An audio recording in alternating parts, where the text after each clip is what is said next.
Hello, happy July 31st, second night of the debate. So I'm in the kitchen, and what I have done is made some chicken vegetable Chinese soup by repurposing some fast food. So a friend of mine went yesterday to get one of those luncheon specials, like chicken and Chinese vegetables. And so what I do is I bring that stuff home and I rinse the bajiggers out of it. I rinse the broccoli, the carrots, then I grab my carrots, my celery, my onion, and I start a broth. And I take just a tiny bit of the juice that's in either chicken and snow peas or chicken and vegetable or whatever the heck you want to make. And I use the bamboo shoots, I use the bok choy and all of it that comes with it. Really rinse it good. And then if you have any extra little, if you have carrot, celery, onion, garlic in your house, like I did, and I had some chicken breast, I had some snap peas and snow peas already that I wanted to use up. So I got my celery cooking with my onion and my garlic, celery, onion, garlic, and my carrots. And then I added the carrots that were rinsed thoroughly, and I re-chopped them to make them look like, not those to make it not look like, a Chinese meal. I took my bamboo shoots and I chopped them to smithereens and like matchsticks, rinsed those. I took some of my chicken out from my chicken and broccoli and added my snow peas to it. I rinsed my broccoli and I rinsed my chicken, and then I added chicken tenderloin. See if I can get a picture of this. Let me find some of that. Okay, so here was some chicken that was actually in my. Actually, I got chicken fried rice with it too. But that's frozen. So I want to show you the difference. Yeah, I guess I can't find it right now. It's all in there. So I took a bay leaf, garlic, poached my chicken, crushed it up, and threw it back in. This was a piece of Chinese vegetable right there. You can kind of see the difference between. So mix and match, sort of like semi-homemade. You just repurpose your Chinese food. I even have some water chestnuts in there, chopped up. And then it makes a nice Chinese vegetable soup. And what I used was only one serving of the rice lau mein. So that's what that is. And I bought that at the store. But you could, if you wanted to get the lau mein and if you wanted to get the lau mein and just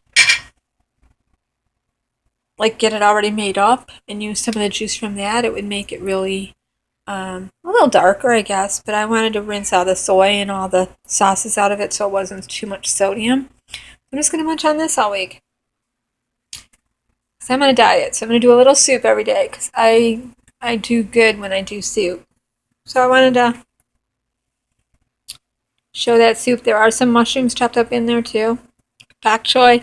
I'm using up the rest of a romaine head of lettuce, so I chopped down some of my romaine lettuce and threw that in. There's some of them that I chopped down right there. That's it. It's all Chinese soup. Okay.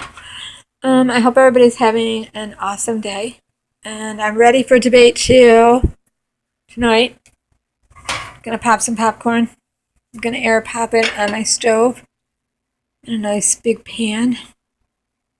And just, the debate last night. Okay, the debate last night, the stars, for me, I really had a hard time focusing on the debates because I felt like every minute it was like, thank you, on to the next person. And I really felt like the moderators, I love, first of all, CNN feels like family to me. Honest to God, they do.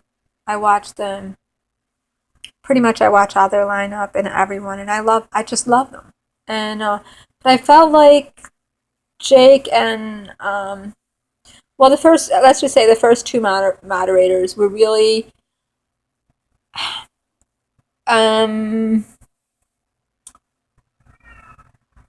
moving people along quicker and cutting people off a little fast. And then by the time Don Lemon got in there, he was really letting people explain, which I thought was nice. But what was really cool, I mean, it's a debate. That's how it goes. Not like they were doing it purposely, but the media is very much involved in those debates and how they come across. It really is. And I thought the moderators were fantastic. That said, I still want to see all of the candidates on the same stage together.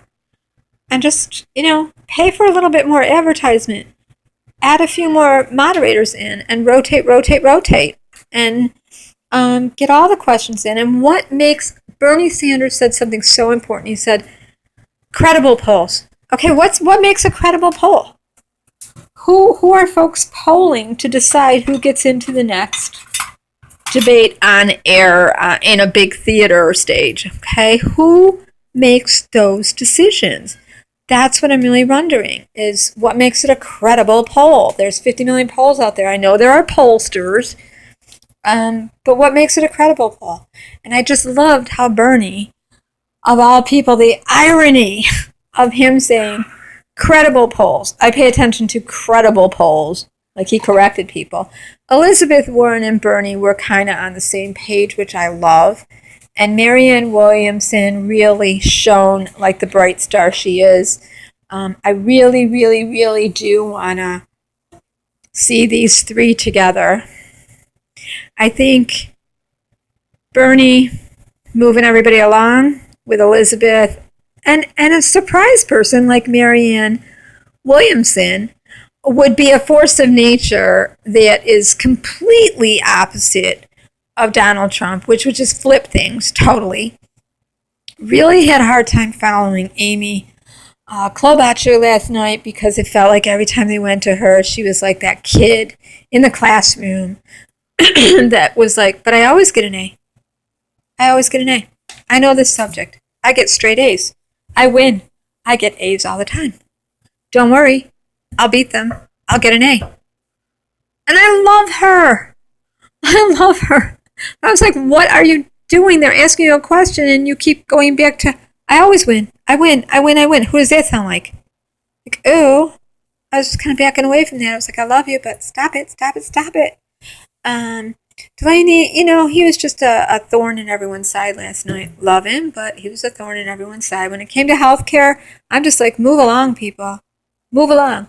You are not going to convince anybody of any one healthcare plan that is going to work in this system of things on a stage in one night or 2 nights or 12 months of nights.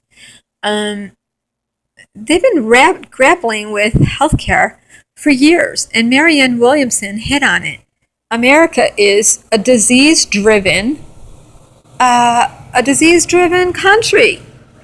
And as long as, until we figure out why America is a disease-driven company, because there are dark forces that are in with the insurance companies and big pharma and government that keep that ball spinning, and they all get a kickback, every last one of them. And I think Elizabeth Warren, Bernie Sanders, and Marianne Williamson were like floating my boat last night. Just like, peace to all of you. I love you. Love you.